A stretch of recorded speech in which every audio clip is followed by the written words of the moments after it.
मेरे बेबी का पैर मेरे हाथ में, बॉडी अंदर, और मैं इसी तरह बैठी हूँ वॉशरूम में, क्योंकि मैं उस टाइम मेरा दिमाग ही काम नहीं कर रहा था क्या हो गया। मैंने बहुत सारे ताने भी सुने सोसाइटी से कि बेचारी, लड़का होता तो ऐसा नहीं होता, लड़का होता तो बच जाता, लड़की थी इसीलिए ऐसा हो गया। 5th मंथ के बाद जो हुआ मेरे साथ वो आप कभी सोच भी नहीं सकते हो।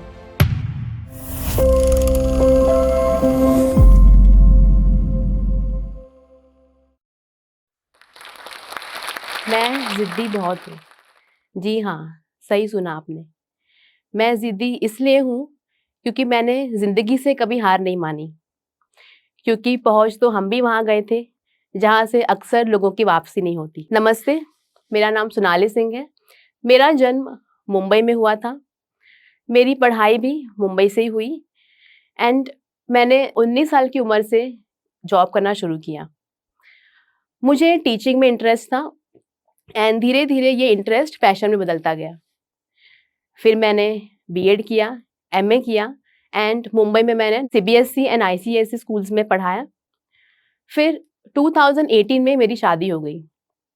मेरी शादी यूपी में हुई। यूपी में एक डिस्ट्रिक्ट है सोनभद्र डिस्ट्रिक्ट एंड उसमें एक छोटा-सा टाउन है ओबरा। मैंने ओबरा में एज़ अ प्रिंसिपल जॉइन किया था in modern convent senior secondary school और अब मुझे 14 इयर्स हो गए हैं टोटल इस फील्ड में।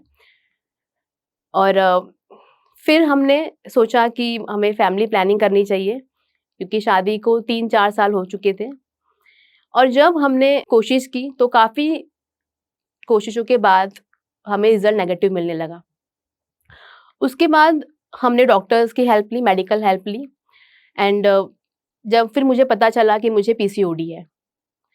पीसीओडी का ट्रीटमेंट चला ऑलमोस्ट 6 मंथ्स मैंने मेडिसिन्स ली पीसीओडी के लिए एंड उसके बाद काफ़ी हद तक मेरा पीसीओडी क्योर हो चुका था। आफ्टर 6 मंथ्स मैंने कंसीव किया, लेकिन अनफॉर्चुनेटली 2 मंथ्स बाद मेरा मिसकैरेज हो गया। ये थोड़ा-सा हार्ट ब्रेकिंग था मेरे लिए क्योंकि मुझे अब एक उम्मीद थी कि मैंने कंसीव किया है, अब मेरा भी बेबी होगा। लेकिन ये खुशी सिर्फ़ कुछ ही पलों की थी और मेरा मिसकैरेज हो गया। लेकिन मैं एक ऑप्टिमिस्टिक पर्सन हूँ। मैं हर चीज़ में पॉजिटिविटी ढूँढती हूँ। तो मुझे लगा कि एटलीस्ट मैंने कंसीव तो किया, मिसकैरेज हो गया कोई बात नहीं, वापस शुरू करेंगे। 6 मंथ्स बाद वापस कंसीव किया और इस बार कुछ अलग ही ट्विस्ट थी मेरी प्रेगनेंसी में। ब्लाइटेड ओवम, ये जो केस कंडीशन है ब्लाइटेड ओवम, ये बहुत रेयर कंडीशन होता है प्रेगनेंसी में। इसमें जो क्या होता है, बेबी का सैक बना होगा पर उसमें बेबी नहीं होगा। जी हाँ, सही सुना आपने। बेबी का सिर्फ सैक बना होगा, बेबी नहीं होगा उसमें। और ये चीज़ मेरे साथ हुई थी और डॉक्टर्स भी सरप्राइज़ थे इस चीज़ को लेके कि ये क्या है, मतलब कैसे हो गया ये? क्योंकि बहुत सारे मेरे टेस्ट हुए थे, मेडिकल चेकअप्स और हर चीज़ नॉर्मल, कोई प्रॉब्लम नहीं। मेरे हस्बैंड के सारे टेस्ट नॉर्मल। तो प्रॉब्लम कहाँ थी हमें समझ में नहीं आ रहा था। लेकिन फिर डॉक्टर ने एडवाइस किया कि आपको डीएनसी करानी पड़ेगी क्योंकि बेबी का सैक तो एम्प्टी नहीं रह सकता ना, उसे निकालना पड़ेगा।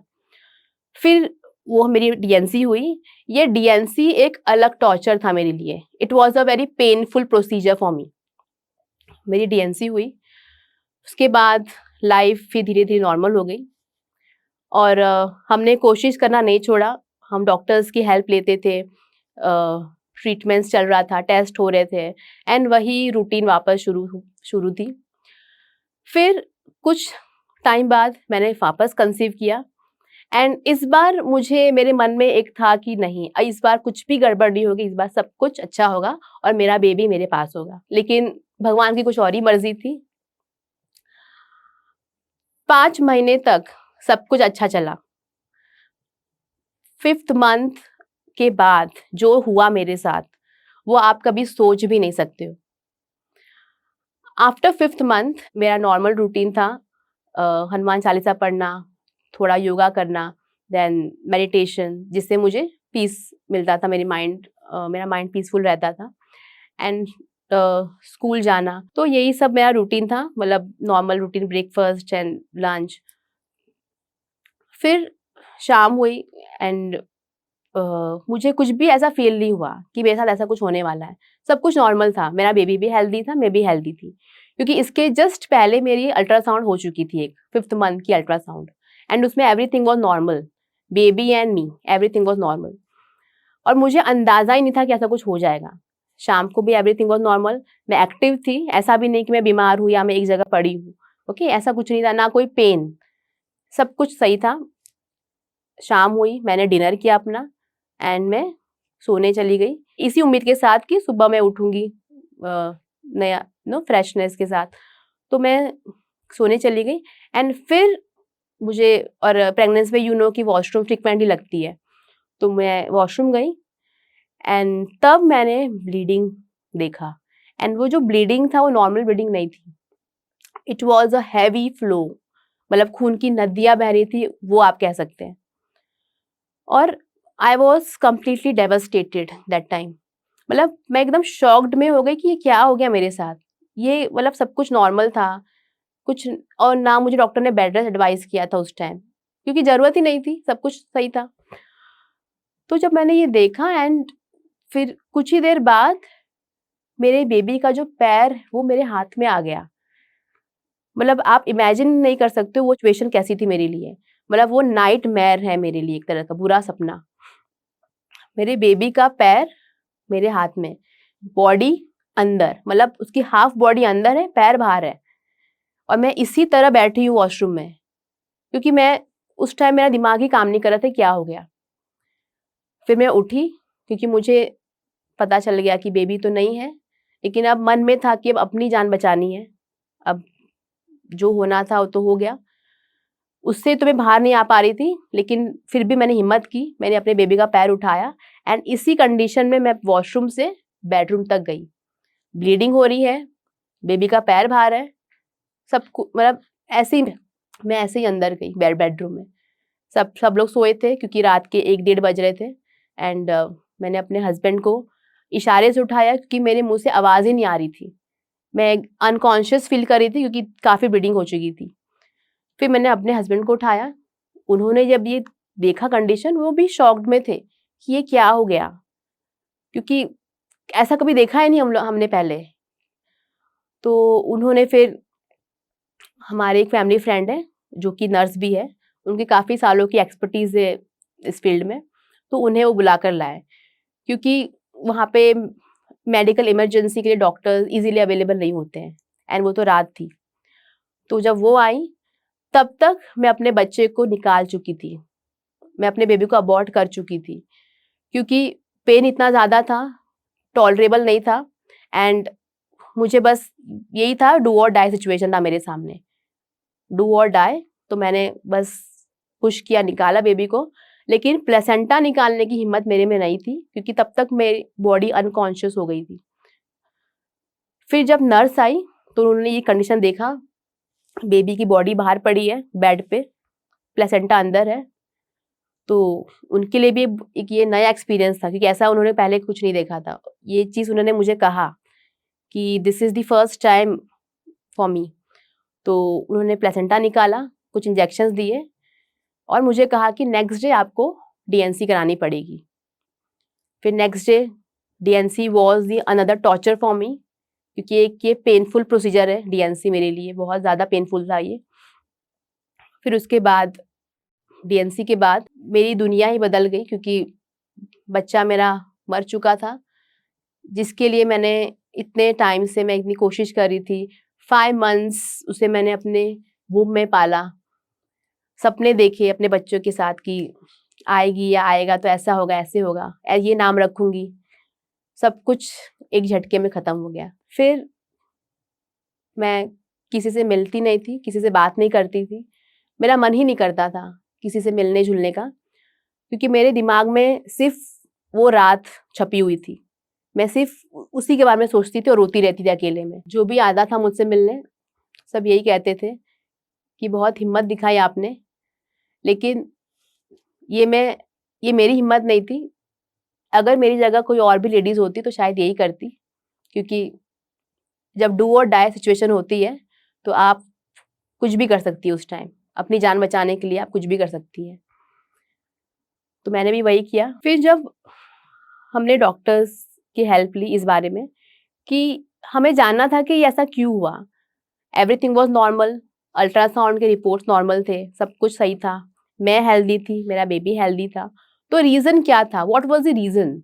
मुझे बहुत अंदर से क्यूरियोसिटी थी वो जानने की कि ऐसा क्या हो गया? फिर डॉक्टर्स का एक ही आंसर था, अनएक्सप्लेन्ड इनफर्टिलिटी मे बी, और अनएक्सप्लेन्ड रीज़न आप बोल सकते हो। क्योंकि इसका मेरे जब टेस्ट नॉर्मल थे तो ऑब्वियसली कोई रीज़न नहीं था इसका, क्योंकि ऐसा भी नहीं था कि मेरे प्लेसेंटा नीचे है या कोई कॉम्प्लिकेशंस है मेरी प्रेगनेंसी में, बिल्कुल नहीं। कोई भी कॉम्प्लिकेशन नहीं था मेरी प्रेगनेंसी में, सब कुछ नॉर्मल था। डॉक्टर्स का बस यही कहना था ये अनएक्सप्लेन्ड रीज़न है, इसका कोई रीज़न नहीं है। मे बी कोई साइंटिफिक रीज़न हो सकता है, और लेकिन doctors also were not sure about it कि क्या रीज़न है एग्जैक्टली।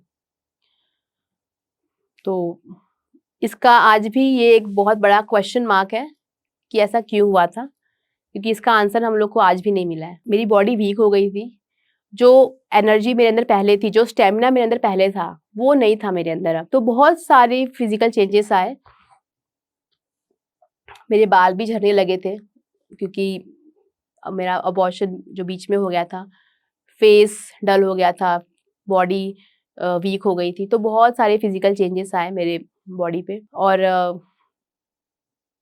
उस दौरान मैंने बहुत सारे ताने भी सुने सोसाइटी से कि बेचारी, लड़का होता तो ऐसा नहीं होता, लड़का होता तो बच जाता, लड़की थी इसीलिए ऐसा हो गया। और आप इमेजिन कर सकते हैं, जो माँ ने अपना बच्चा खोया है, आप उसके सामने ऐसा बोल रहे हो, उसे कैसा लगता होगा। और ये चीज़ मैं उस टाइम सुन रही थी, लेकिन उस टाइम मैं जवाब नहीं दे सकती थी, क्योंकि मुझे बस था कि जिसको जो बोलना है बोले, मेरा बच्चा तो गया, वो तो मर गया, अब मैं क्या करूँ? मतलब मुझे ये अब सोसाइटी क्या बोल रही है, क्या वो बोलते थे आके और मैं सुनती थी, क्योंकि मैं रिएक्ट नहीं करती थी। क्योंकि मैंने कहा ना, मेरे अंदर वो स्टैमिना नहीं थी पहले जैसी कि मैं किसी बात को लेकर रिएक्ट करूँ या उन्हें कुछ बोलूँ। जो आता था बोल के चला जाता था और मैं सुनती थी। फिर मैंने कुछ टाइम बाद सोचा कि नहीं, ऐसे तो काम नहीं चलेगा, मुझे अपना रूटीन जॉइन करना पड़ेगा ताकि मैं बिज़ी रहूँ, मैं अपने आप को बिज़ी रख सकूँ, मेरा माइंड डाइवर्ट हो। मैंने स्कूल वापस जॉइन किया, टीचर्स से मिलना, बच्चों से मिलना, पेरेंट्स से डील करना, तो इन सब चीज़ों में मैं बिज़ी हो गई। मैंने ऑनलाइन क्लासेस, तो फिर मुझे एक नई उम्मीद लग रही थी कि चलो, इसके बाद जो होगा, अब इससे बुरा तो मेरे साथ कुछ नहीं हो सकता। अब जो भी होगा अच्छा होगा। मैंने कल फिर ट्राई किया आफ्टर 1 ईयर, एंड मैंने नेचुरली कंसीव भी किया। और इस बार मेरे अंदर मिक्स्ड फीलिंग थी, एक्साइटमेंट भी थी, थोड़ा सा मैं नर्वस भी थी उस रात को लेके। फिर मुझे लगा कि नहीं, अब तो सब सही होगा। डॉक्टर्स की मैंने एडवाइस ली कि क्या करना चाहिए मुझे, जो ताकि वो चीज़ रिपीट ना हो। तो उन्होंने मुझे सीधा कहा कि आपको बेड रेस्ट करना है, आपको बिल्कुल भी हिलना नहीं है अपने कमरे से। और मैंने वही किया। और मैं एक एम्बिशियस लड़की हूँ, तो मैं बिना कुछ करे तो मैं नहीं रह सकती हूँ एटलीस्ट 9 मंथ्स। फिर मेरे पास ऑप्शन नहीं था, बाहर जब मुझे जाना नहीं था, स्कूल जाना नहीं था, तो मैंने सोचा कि क्यों ना मैं घर पे बैठ के कुछ करूँ। तो मैंने लैपटॉप उठाया और मैं ब्राउज़ करने लगी, और फिर मुझे वो ऑप्शन मिला स्पोकन इंग्लिश क्लासेस का, ऑनलाइन स्पोकन इंग्लिश क्लासेस, जो कि मेरी स्ट्रेंथ है और मेरी एक्सपर्टीज़ भी है इसमें। फिर मैंने वो शुरू किया, जिसमें मैं इंडियंस एंड इंटरनेशनल बच्चों को ट्रेन करती थी। एंड मेरा एक चैनल भी है, YouTube channel, vocab nation with Sonali, मैंने उस पे भी काम किया। तो इस तरह मैंने अपने आप को बिज़ी रखा। मैं हनुमान चालीसा पढ़ती थी, भगवत गीता पढ़ती थी, जिससे मेरे अंदर पॉजिटिविटी रहती थी, पॉजिटिव एनर्जी रहती थी। 9 महीने बाद 13 सितंबर 2024 मेरी बेटी वामिका मेरी बेटी वामिका हुई, जिसने हमारी दुनिया बदल दी। ये एक नॉर्मल डिलीवरी थी, एंड उसी नर्स के हाथे वो डिलीवरी हुई थी, जिसने मेरा प्लेसेंटा निकाला था।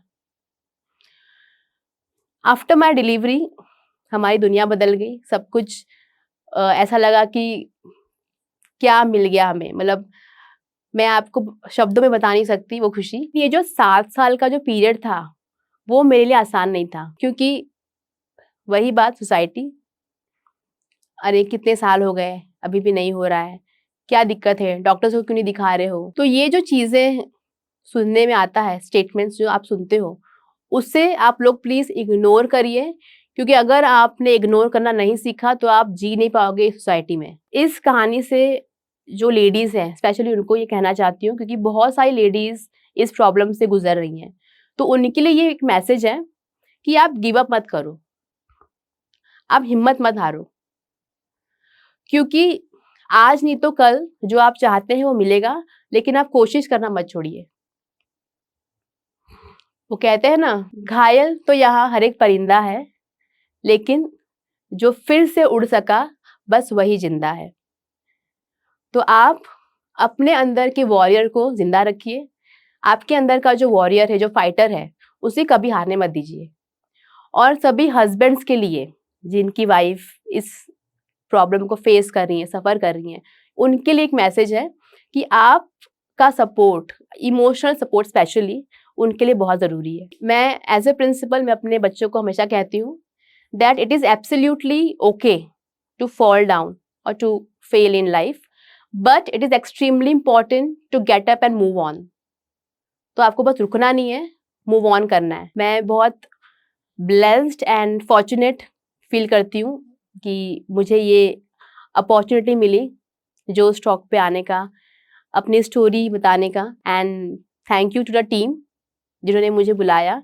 एंड मेरी स्टोरी उन सभी लेडीज एंड जेंटलमैन को शेयर करेंगे जिनको इसकी सख्त ज़रूरत है।